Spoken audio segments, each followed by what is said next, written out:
చాలా వరకు జీవరాశులు వాటి స్వజాతి జీవులను తినవు. అంతేకాదు, ఆ జీవుల్లో కూడా రక్త సంబంధీకులు ఒకరిపై ఒకరు దాడి చేసుకోవడం మనం చాలా అరుదుగా చూస్తాం. దీని వెనుక ఇన్స్టింక్ట్ ఉంది. శరీరం తన డిఎన్ఏని వృద్ధి చేసుకోవాలని కోరుకుంటుంది.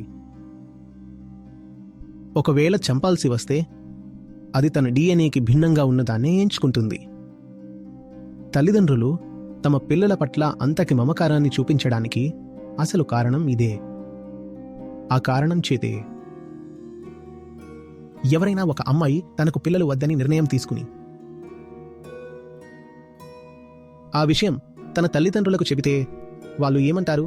కానీ నీ బిడ్డ నీ రక్తమే కదా, ఒకవేళ నువ్వు ఎవరినైనా దత్తత తీసుకుంటే అది నీ సొంత బిడ్డలా అనిపించదు అని అంటారు. మీరు గనుక వాళ్ళమి ఎందుకు అని నిలదీస్తే వాళ్ళ దగ్గర సమాధానం ఉండదు. ఎందుకంటే వాళ్ళు ఎవల్యూషనరీ బయాలజీ చదవలేదు కదా. సమాధానం చాలా సింపుల్. సంతానోత్పత్తి వెనుక ఉన్న అసలు రహస్యం నీ డిఎన్ఏని ముందుకు తీసుకెళ్లడం. మనలోని జంతువు కోరుకునేది కూడా ఇదే. నా డిఎన్ఏ కొనసాగాలి, నా డిఎన్ఏ మాత్రమే ముందుకెళ్ళాలి